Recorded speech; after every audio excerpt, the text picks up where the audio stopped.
Hey everyone, welcome to episode 3 of my Baldur's Gate 3 report cards. Today we're going to start getting into damaging spells. Level 2 has some really good and some really bad damaging spells. We're going to cover one of each with Cloud of Daggers and Melf's Acid Arrow, and let's start with Cloud of Daggers. Cloud of Daggers. Conjure a cloud of spinning daggers that attack anyone inside. This costs an action and your spell slot. It does 44 damage, it has a 60-foot range, and the AoE of the Cloud of Daggers is 7 feet. This also costs your concentration, and upcasting adds 2d4 damage per spell slot above the second. This is learned by bards, sorcerers, warlocks, wizards, arcane tricksters, and eldritch knights. One thing you may have missed from the wiki as we get into the first key point is that there's something missing, and that is a spell save, or an attack roll. And that's because Cloud of Daggers is a spell that just does damage. It's like Magic Missile. There's no attack roll, no spell save to cut in half. The damage itself may not seem very high, but it is actually among the highest in the game, and it is guaranteed. This does 10 damage on average, and upcasting it increases this by 5. But the kicker is, this damage activates twice. This is because when you place it, it activates, and when the enemy starts their turn in the area, it activates. So really, it's 20 average damage, plus 10 for upcasting. And again, there's no save to cut it in half. So it is really 20 guaranteed damage on average. You also get further value out of this spell by creating an area. You can push enemies into the area to proc the damage again. This weaponizes your shove and your bonus action and any other way of moving enemies, like Eldritch Blast, Repelling Blast. There are only a couple of downsides to this spell.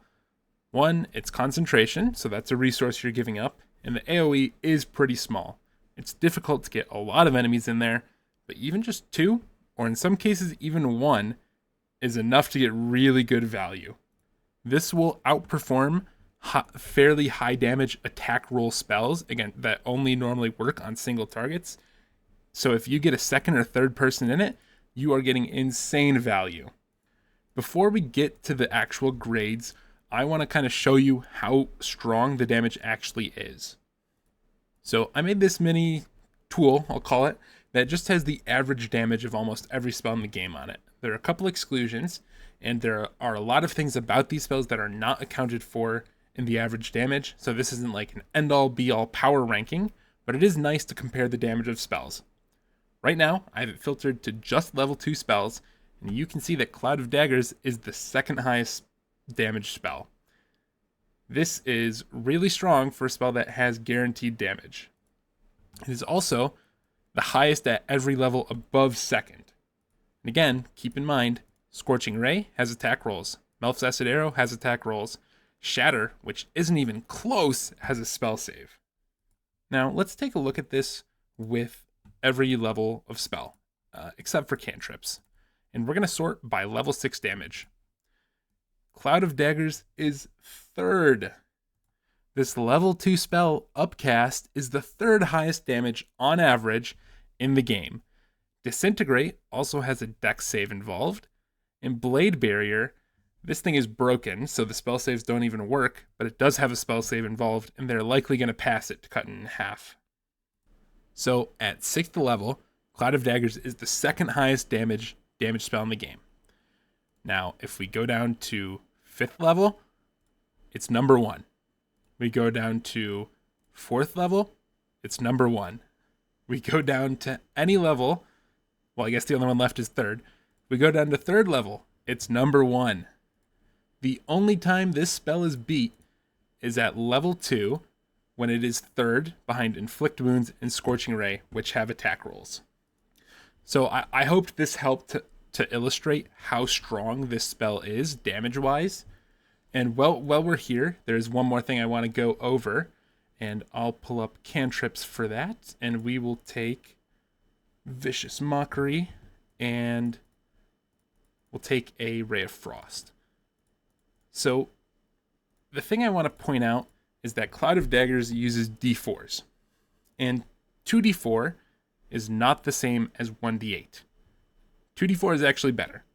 2d4 has higher damage on average, and the damage is more likely to fall around the average than with 1d8.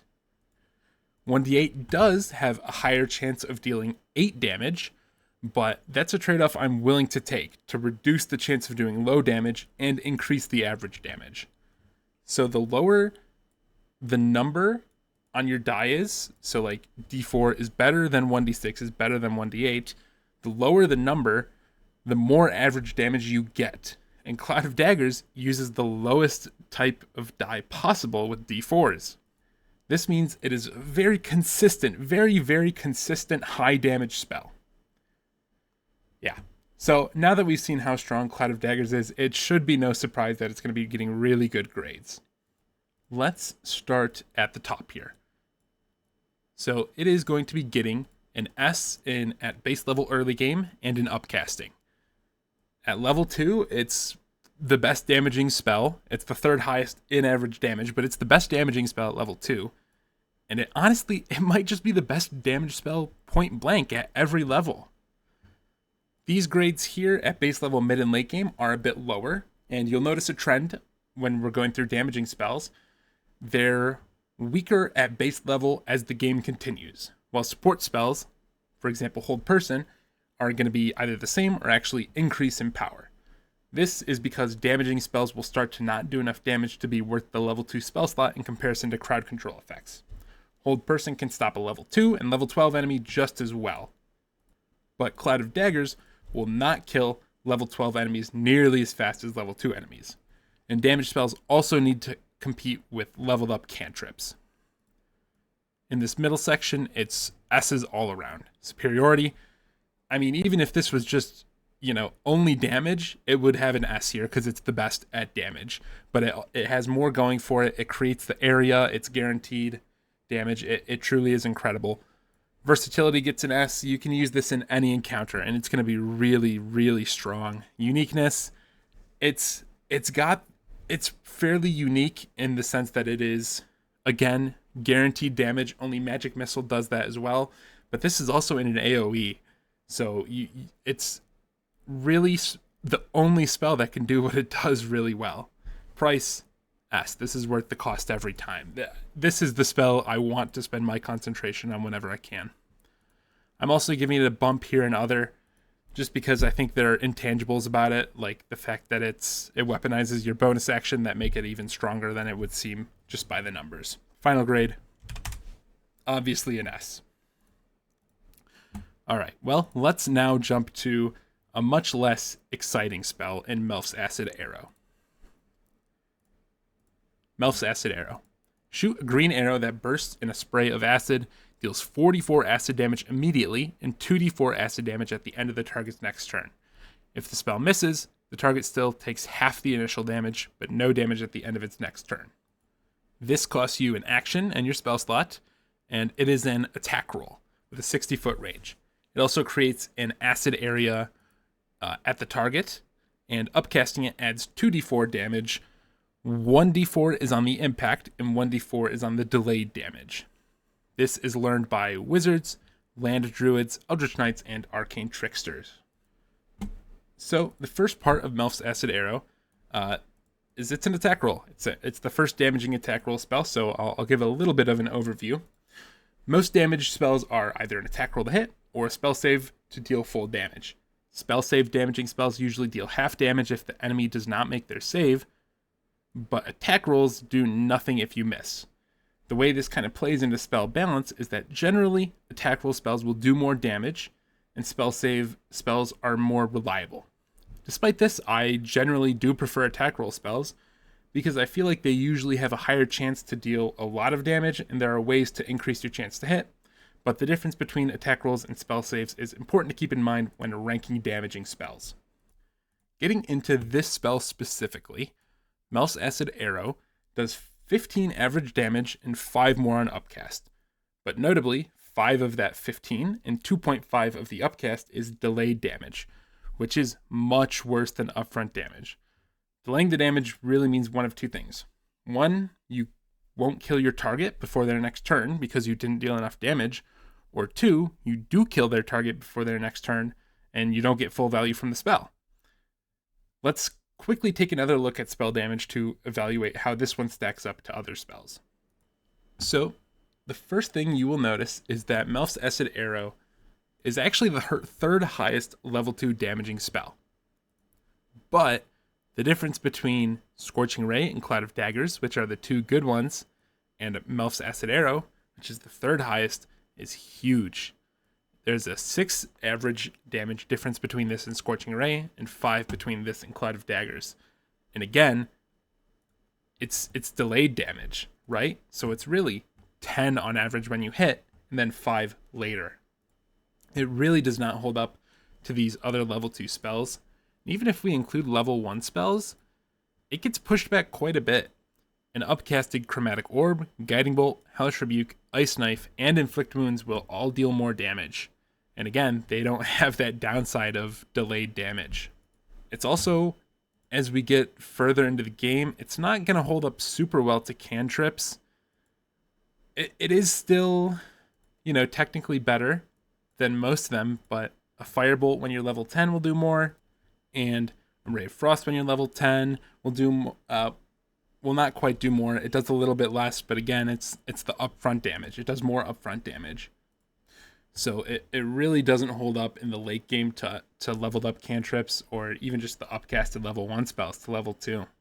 And even when we go back and look at this level 2 spell list, it doesn't have many of the bonuses that these other low damage spells have.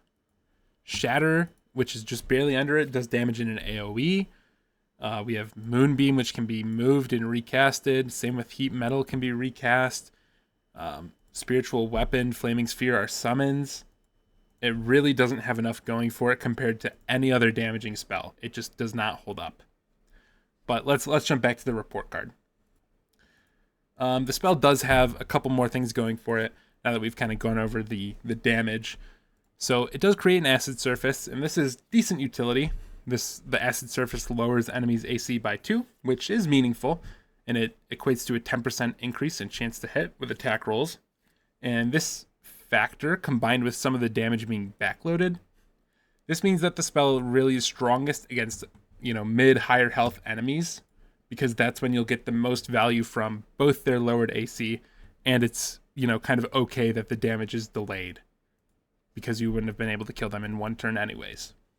Now, let's get into the actual grades, and I'm sure you can guess based on the way I've been talking, they're going to be pretty low.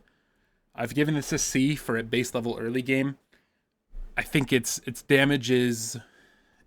It's there, You saw it was the third highest out of all level 2 damaging spells, which is... It's something, it's nothing to scoff at, but there are just too many downsides. And at base level, mid and late game, it's really just going to get outclassed pretty hard. Upcasting, I gave it a D. I think the minimum, to me, you need to get a C in upcasting as a damaging spell is 1d10. But this one's just not quite there. And upcasting it makes the damage more backloaded, right? 2.5 on the initial damage, 2.5 average damage on the delayed damage. You're making the delayed damage proportionally more of the spell, which I don't like. For the middle section, again, we're going to be seeing some pretty bad grades. Superiority, I'm giving this an F. I would never cast this over Scorching Ray, Cloud of Daggers, Shatter. I think it's not good enough. Versatility, I've given it a C. This is just a fairly applicable spell. You are going to run into enemies that are resistant or immune to acid damage, but they're not everywhere, so you can use this in different encounters, and the acid surface is just generally useful. Uniqueness, I give this an F. It does have some unique things going for it with the delayed damage, but that unique thing is bad, right? So it's got to get an F there. Price, overall, I'm giving it a D. It's a decent use of your action numbers-wise. 15 damage for your action is not bad, but I don't think it's worth the level 2 spell slot compared to the other spells you can use. Final grade. Oh man, is this a D or an F? I think it's just it's hard outclassed by a few level 2 damaging spells that provide so much more. I don't like the delayed damage, and I think the actual numbers just aren't high enough to justify the downside, but I am going to give this a D. The reason for that is I do think there is a real use case against like very high health enemies. You can use this, give up a good amount of damage compared to your other level 2 spells, and you can get the Acid Surface to give your allies a plus 10% chance to hit their attacks, and you will get value out of the delayed damage, so you're not really losing out against high health enemies. So I do think it's going to be a low D tier spell. Now let's put both of these in the tier list. Melf's Acid Arrow it's going to be even lower. For now, it's going to be below Mirror Image and Blur. Cloud of Daggers, it's number 1. We're going to move 8 over. I think this is, man, maybe just the best spell in the game. All right, thank you everyone for watching. That's all I had for today. Let me know if you agree, disagree, and what spells you might want to see next. Thank you all.